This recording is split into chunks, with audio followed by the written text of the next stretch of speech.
नमस्कार, आप देख रहे हैं एनबी न्यूज और मैं हूं आपके साथ योगेश पांडे। स्वागत है आपका स्वर्णिम मध्य प्रदेश छत्तीसगढ़ में। छत्तीसगढ़ के मुख्यमंत्री भूपेश बघेल ने सुप्रसिद्ध तीर्थ स्थल शिवरी नारायण में राम वनगमन पर्यटन परिपथ के प्रथम चरण का जीर्णोद्धार, सौंदर्यीकरण और विकास कार्यों का लोकार्पण किया और इसके साथ ही उन्होंने कहा कि हमारे महापुरुषों ने समाज के सभी वर्गों को जोड़ने का काम किया है और यही हमारा पूरे हिंदुस्तान का रास्ता है। उन्होंने कहा कि राम काज किन्हें बिना मोह कहाँ विश्राम की भावना के साथ हमें समाज को जोड़ने का काम करना है। मुख्यमंत्री ने इस अवसर पर शिवरी नारायण में एसडीएम कार्यालय खोलने, खरौद के लक्ष्मणेश्वर मंदिर और शबरी मंदिर को विकसित करने की भी घोषणा की है। उन्होंने शिवरी नारायण में 238 करोड़ रुपए के कई विकास कार्यों का लोकार्पण और भूमि पूजन किया।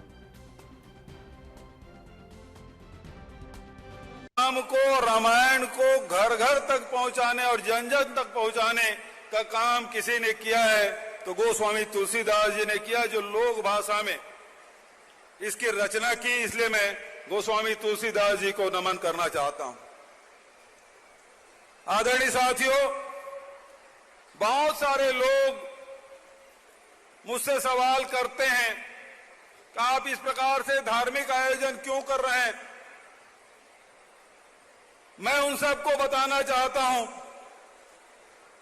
कि छत्तीसगढ़, जब हम छत्तीसगढ़ से बाहर जाते हैं तो लोग या तो खनिज के नाम से जानते हैं कि छत्तीसगढ़ में लोहा का खदान है, कोयला का खदान है, बॉक्साइट का खदान है, हीरा का खदान है, या उस नाम से जानते हैं कि नक्सलियों का गढ़ है। हम केवल खदान के नाम से नहीं जाने जाते, हम केवल नक्सलियों के नाम से नहीं जाने जाते। छत्तीसगढ़ के बहुत उच्च संस्कृति और परंपराएं रही है, चाहे वो द्वापर हो, चाहे त्रेता हो, चाहे वो बौद्ध कालीन हो, सब में हमारी उपस्थिति रही है। हमारे बिना कोई युग आपके परिवार वाले निकाल दें तो सबसे पहले आप कहां, आपके दिमाग में कौन सी बात आएगी, कहां आप जाना चाहेंगे? जो आपका प्रिय स्थान है, जहां के लोग आपके प्रिय हैं, वहीं आप जाना चाहते हैं। और वही काम भगवान राम ने किया। जब उनको वनवास हुआ तो सबसे ज्यादा समय कहीं बिताया तो हमारे छत्तीसगढ़ में बिताया, क्योंकि यहां के लोग उनको प्रिय थे, क्योंकि यहां के लोग निश्चल हैं, ईमानदार हैं, मेहनतकश हैं। और भगवान राम, आप जितना भी देखें, किसी युग में भी देखें, भगवान राम को वनवास हुआ, एक निमित्त बना, भगवान राम को अयोध्या छोड़ के निकलना पड़ा। क्या काम किया? सबसे पहले जो नदी में जो केवट है उसके साथ उन्होंने मित्रता की, उसके बाद आदिवासियों से मित्रता की जो सबरी माता के जूठे बेर खाए। तो समाज को जोड़ने का काम, यदि आप त्रेता युग में देखें, भारतवर्ष को जोड़ने का काम किसी ने किया तो भगवान राम ने किया। अयोध्या। मध्य प्रदेश के मुख्यमंत्री शिवराज सिंह चौहान की अध्यक्षता में ग्राम कहुला, जिला रायसेन में जल संसद का आयोजन और जल अभिषेक अभियान के कार्यों का प्रदेश व्यापी शुभारंभ हुआ। बता दें कि जल अभिषेक अभियान के तहत 5000 से अधिक अमृत सरोवरों के निर्माण कार्यों और पुष्कर धरोहर समृद्धि अभियान के अंतर्गत 10,000 पुरानी जल संग्रहण संरचनाओं के जीर्णोद्धार कार्यों का प्रदेशव्यापी शुभारंभ किया गया। और इस कार्यक्रम में सीएम ने कहा कि पानी पृथ्वी का अमृत है, पानी का बचाव करना हम सभी के लिए आवश्यक है। पुराने जल स्रोतों को सुदृढ़ कर रहे हैं हम लोग।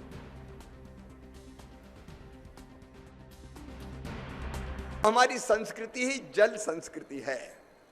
हमारे यहां कहा गया है, अमृतम बे आपा। अमृत क्या है? तो कहा है पानी ही अमृत है, जल ही अमृत है। आप बताओ, पानी के बिना हम जिंदा रह सकते हैं क्या? बोल के बताओ, जिंदा रह सकते हैं क्या? रहीमन पानी राखिए, बिन पानी सब सून, पानी मिले न उबरे, मोती मानस चून। पानी के बिना दुनिया का काम नहीं चल सकता। और इसलिए तुलसीदास जी ने भी रामायण जी में लिखा है, सिमट सिमट जल भरहि तलावा, जिम सद्गुण सज्जन पही आवा। तालाब के महत्व को गोस्वामी तुलसीदास जी ने रेखांकित उस समय किया। और इसलिए पानी तो चाहिए। इस सृष्टि को आगे बढ़ाने के लिए बिना पानी के काम चल नहीं सकता। और दूसरा, हमने धरती से पेड़ पौधे ही धीरे धीरे कम करते चले गए। गैरतगंज में भी आप आसपास देख लें, एक जमाना था, आज से 50 साल पहले देख लो, जो बुजुर्ग हो उनसे पूछ लो, कितनी बीड़ें होती थी पड़त जमीन। घास के लिए अपन बीड़ रखते थे कि नहीं रखते थे? घास की जमीन होती थी, उसमें पेड़ भी होते थे। बीच में ट्रैक्टर आए चैन वाले, तो कई लोगों ने जो पड़ती जमीन थी वो बखरवा के ट्रैक्टर चलवा के वो भी खेती बाड़ी बना ली। जंगल कटते चले गए। अब जंगल कटते चले गए तो दो प्रभाव उसका हुआ। नंबर एक, जंगल कम हुए तो वर्षा कम हो गई, जंगल कम हुए तो हरियाली कम हो गई, जंगल कम हुए तो गर्मी इतनी बढ़ने लगी कि आज अप्रैल के प्रारंभ में ही कैसी लू और लपट चल रही है पूरा हिंदुस्तान देख रहा है। और पेड़ एक काम और करते हैं, आज मैं पूरे प्रदेश को बताना चाहता हूं।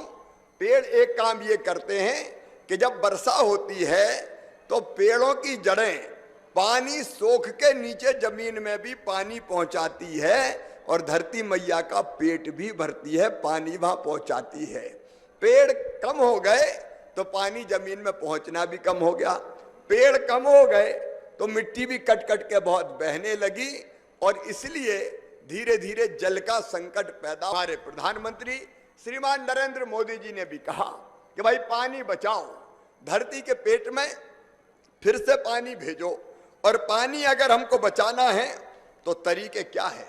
तरीके यही है कि हम पानी रोकने का उपाय करें बरसात में। पानी तो बरसात में ही आएगा, तो वर्षा जल रोका जाए। और रोकने के लिए हम क्या क्या कर सकते हैं?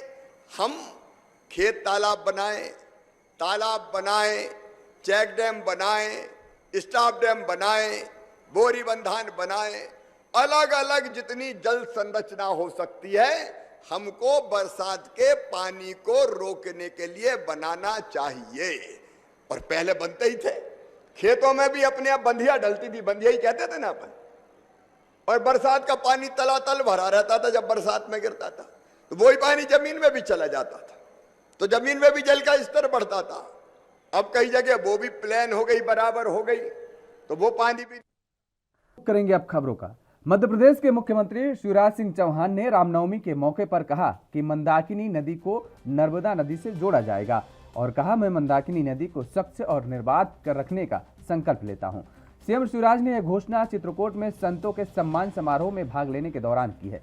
उन्होंने कहा कि बरगी नहर के सुरंग निर्माण का कार्य पूरा होते ही राज्य सरकार नर्मदा नदी का पानी मंदाकिनी नदी में लाएगी। और इसके साथ ही कहा कि मसगवा में पहले चरण में 243.79 करोड़ रुपए में बांध बनाया जाएगा ताकि मंदाकिनी नदी चित्रकूट में हमेशा बहती रहे।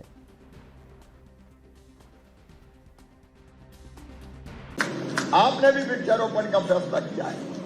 मंदाकिनी जो जीवन रेखा है हमारी, मंदाकिनी मैया की सफाई करेगी, कामदगिरी महाराज पर, भगवान पर हरियाली वृद्धि करेंगे, सड़क के दोनों तरफ सीसीटीवी कैमरे लगवाएंगे, पॉलीथीन और प्लास्टिक का उपयोग बंद करके कागज और कपड़े का उपयोग करेंगे, कागज कपड़े के थैले का। और आरोग्य धाम घाट को गोद लेकर संपूर्ण स्वच्छता और नदी की धारा को अविरल बनाने का प्रयास करेंगे। आज मैं भी तय कर रहा हूं, समाज ने इतने संकल्प लिए तो सरकार का भी तो संकल्प होना चाहिए। ये मंदाकिनी मैया, जब प्रभु राम जी स्नान करते थे, मैया सीता स्नान करती थी, अद्भुत क्षेत्र ये। तो मंदाकिनी मां की धारा कल कल छल छल करके बहती रहे, ये अत्यंत आवश्यक है।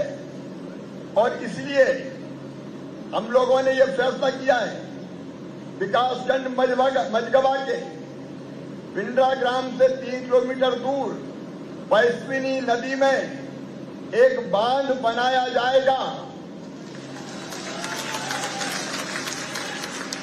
बांध बनाने में 243 करोड़ 79 लाख रुपए प्रारंभिक तौर पे खर्चा होंगे। ये 243 43 करोड़ 79 लाख रुपया मैं मध्य प्रदेश सरकार की तरफ से स्वीकृत करता हूं।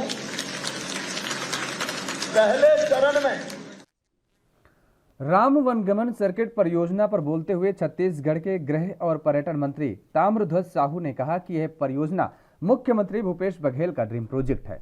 इस परियोजना के पहले चरण में उन 9 स्थानों को विकसित करने की योजना है जहां भगवान राम के प्रवास को माना जाता है।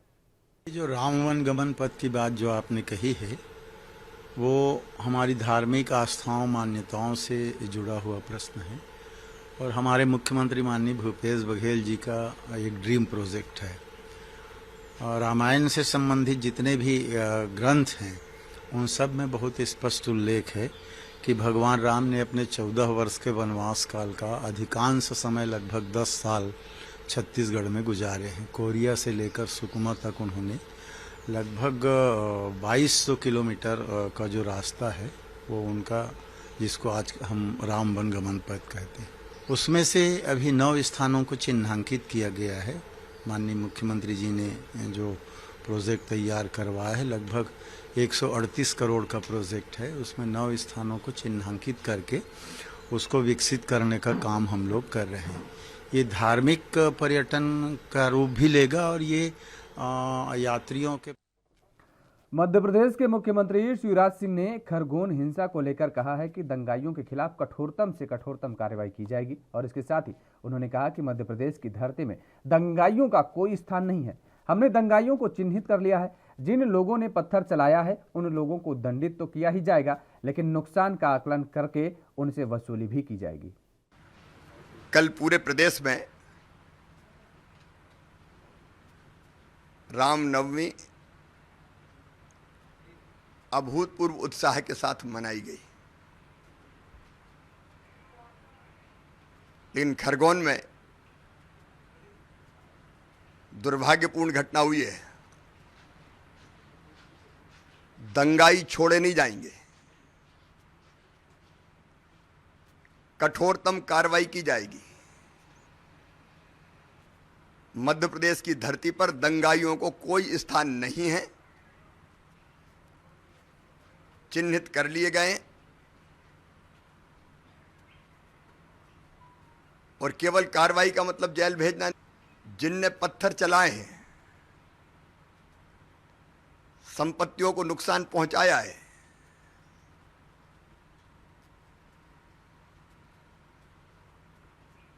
उनको दंडित तो किया ही जाएगा, लेकिन चाहे सार्वजनिक संपत्ति हो चाहे निजी संपत्ति हो, जितना नुकसान हुआ उसकी वसूली भी उनसे की जाएगी। मध्य प्रदेश पे हमने लोक एवं निजी संपत्ति को नुकसान का निवारण और नुकसानी की वसूली अधिनियम पारित किया है। क्लेम ट्रिब्यूनल का हम गठन कर रहे हैं, तो नुकसान का आकलन करके वो वसूली भी की जाएगी, कठोरतम दंड दिया जाएगा जो उदाहरण बन जाए। और फिलहाल रुकते हैं एक छोटे से ब्रेक के लिए। ब्रेक के बाद फौरन हाजिर होते हैं।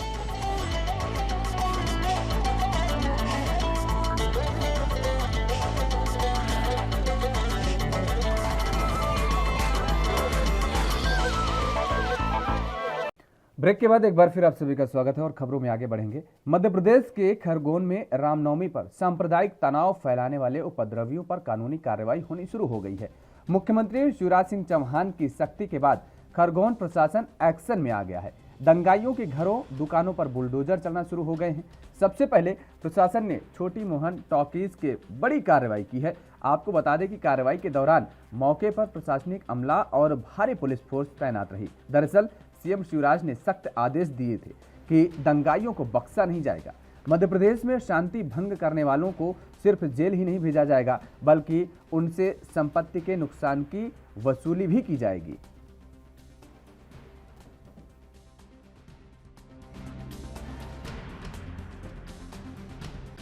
के खिलाफ हमारी जीरो टॉलरेंस की पॉलिसी है और जो भी आदमी हमें इसमें इन्वॉल्व मिलेगा उन सब के खिलाफ हमारी कार्रवाई होगी। और अभी कुछ कार्रवाई आप देख रहे हैं कि वो कार्रवाई शुरू भी हो गई है और हर तरह से जो भी हमें लगता है कि अपराधी की कमर तोड़ने के लिए हमें आवश्यक है वो सारी कार्रवाई की। सर कितने लोगों की गिरफ्तार हुई? अभी तक 84 लोगों की गिरफ्तार है। सर ये बुलडोजर कब तक चलेगा सर?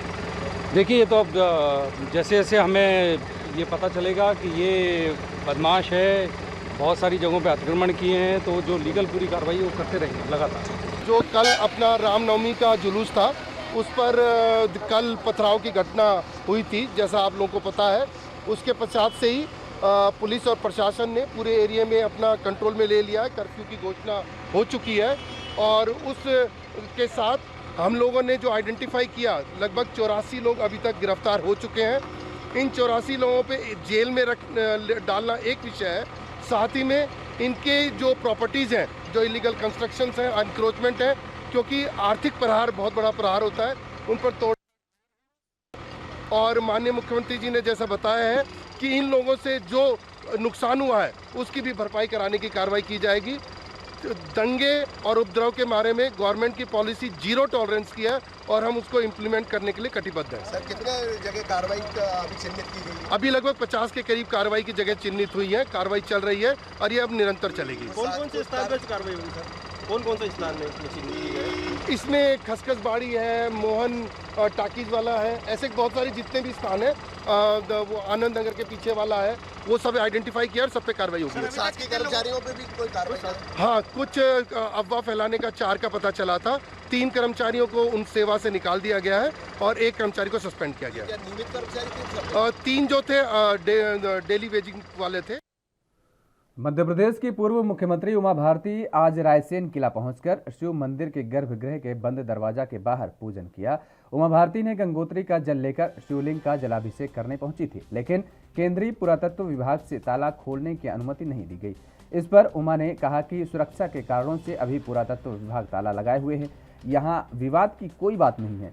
केंद्रीय प्रक्रिया जब पूरी हो जाएगी तब वे मुख्यमंत्री शिवराज सिंह चौहान के साथ यहां आकर शिव जी का गंगोत्री से लाए जल से जलाभिषेक करेंगी। आज उन्होंने गंगोत्री से लाए जल को कलेक्टर अरविंद दुबे को सौंप दिया है। उनका कहना है कि वे अन्य का त्याग सिर्फ भावना और श्रद्धा से कर रही हैं। इसका अर्थ राज्य व केंद्र सरकार पर दबाव बनाना नहीं माना जाए।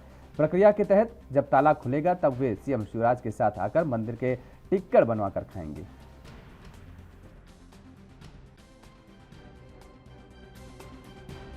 उनके काट दिए गए बेटे, वहशी दुर्दशा की शिकार हुए मर गई उनकी अबोध कन्या, उनके साथ मेरे हजारों सैनिक, उनके साथ स्त्रियों के द्वारा किए गए, उनकी पत्नियों के द्वारा किए गए जौहर, यहाँ हुआ विश्वासघात, ये मेरे हृदय को बहुत तकलीफ पहुँचाता है। और इसलिए अब मैं उनका दक्षिण की ओर मुँह करके तर्पण करूँगी। गंगा ये भागीरथी का गंगा जल है और गंगा माँ से प्रार्थना करूँगी कि उन सबको शांति प्राप्त ही हुई होगी, क्योंकि वो धर्म रक्षा के लिए लड़े। उन्हें अधीनता स्वीकार नहीं की, उन्होंने कहा कि मैं अधीनता स्वीकार नहीं करूंगा और इसलिए उनको मार डाला गया। तो वैसे भी ऐसे जो लोग होते हैं, हमारे यहाँ शास्त्रों में लिखा है कि 2 को ही मोक्ष प्राप्त होता है, या तो समाधि में स्थित योगी को या धर्म रक्षा करते हुए मर रहे सेनानी को, 2 को मोक्ष प्राप्त होता है। तो उन्हें तो मोक्ष प्राप्त हुआ होगा, लेकिन फिर भी मैं अपनी आत्मिक शांति के लिए दक्षिण की ओर मुँह कर। कांग्रेस अध्यक्ष सोनिया गांधी के दामाद और प्रियंका गांधी के पति रॉबर्ट वाड्रा उज्जैन के बाबा महाकाल के दर्शन किए। इसके साथ ही उन्होंने कई धार्मिक स्थलों पर विधि विधान के साथ पूजा अर्चना भी की। आपको बता दें कि उज्जैन पहुंचने पर कांग्रेस नेताओं द्वारा वाड्रा का जोरदार स्वागत किया गया। रॉबर्ट वाड्रा ने महाकालेश्वर मंदिर में दर्शन किए और इसके साथ ही सत्ता पक्ष पर निशाना साधते हुए कहा कि कांग्रेस का सरकार ने जितना विकास किया वह दिख रहा है और बीजेपी ने यहाँ कुछ भी विकास नहीं किया।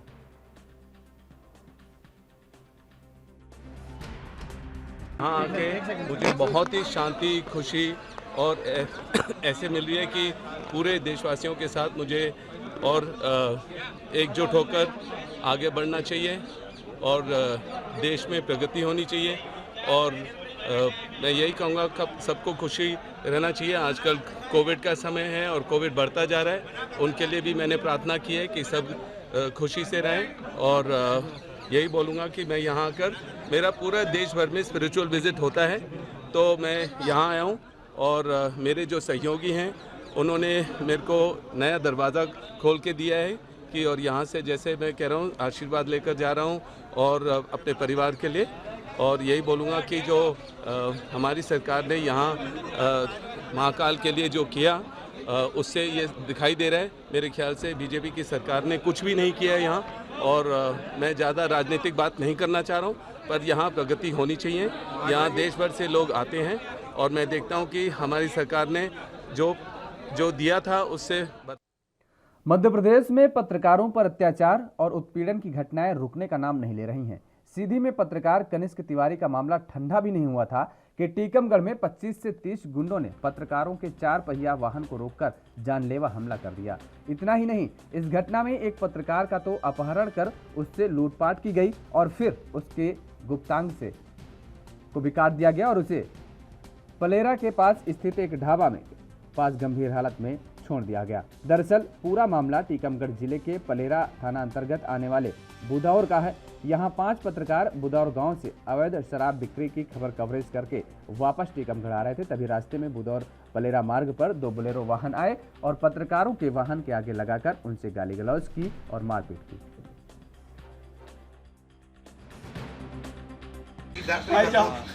बहुत मारो हमें पत्रकार है, राजधानी वीडियो दिल्ली चुगली के ब्यूरो चीफ हमारी चेन छुड़ा लेगा, 5-6 तोला की गाड़ी बिठा डाली और चांदी की बात छुड़ा लेगी, कपड़ा पटाना, बहुत मारो, रास्ता में गाड़ी में मार रहा है, हमें मारो, इनसे भी गलत बोला था, इन्हें छोड़ी आए ने भी मारो। आपको कहाँ छोड़ा उन लोगों ने?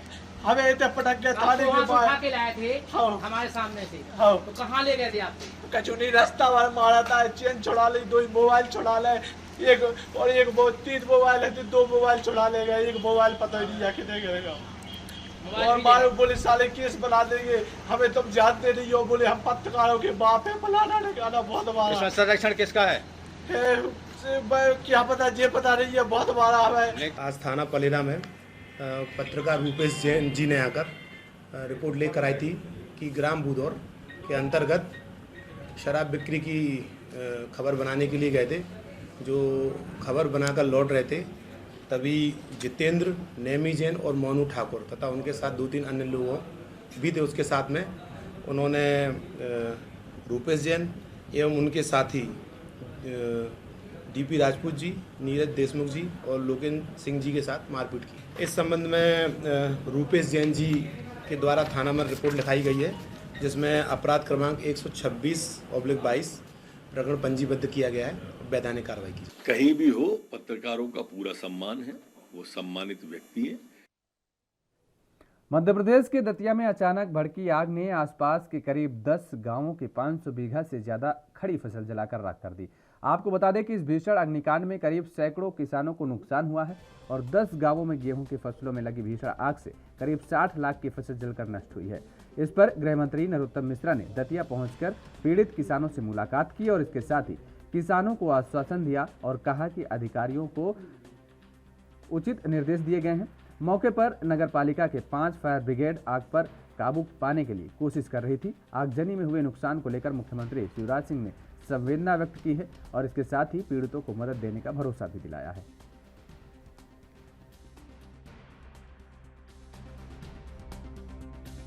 भभुआ रामपुरा सर्किल है, आग ने काफी तबाही मचाई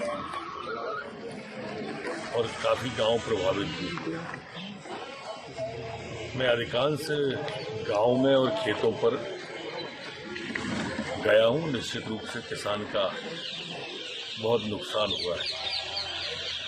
अधिकारी साथ में थे, बाकी अधिकारियों को तत्काल निर्देश दिए हैं। स्थिति लगभग नियंत्रण में आ गई है। फायर ब्रिगेड की 5 गाड़ी वहाँ चारों तरफ फैला दी गई है। गांव के लोगों ने भी काफी प्रयास किया, कृषक बंधुओं ने भी काफी प्रयास किया, पर आई हुई फसल विदिशा के शमशाबाद में आज से फल सब्जी मार्केट बंद रहेगा। प्रशासन के निर्णय के विरोध में फल सब्जी विक्रेताओं ने मार्केट बंद रखने का फैसला किया है। दरअसल प्रशासन ने यातायात व्यवस्था को सुधारने के लिए सड़क किनारे अतिक्रमण हटाने के लिए दुकानदारों को 4 दिन का अल्टीमेटम दिया था। मंडी में आवक बढ़ने के कारण मुख्य मार्ग पर आए दिन जाम लगता था और इससे राहगीरों को घंटों परेशान होना पड़ता रहा। इसी के चलते प्रशासन ने सड़क किनारे का अतिक्रमण हटाने और फुटपाथ पर फल सब्जी विक्रेताओं को बाजार दूसरी जगह शिफ्ट करने के निर्णय लिया था, लेकिन इसका अब विरोध शुरू हो गया है।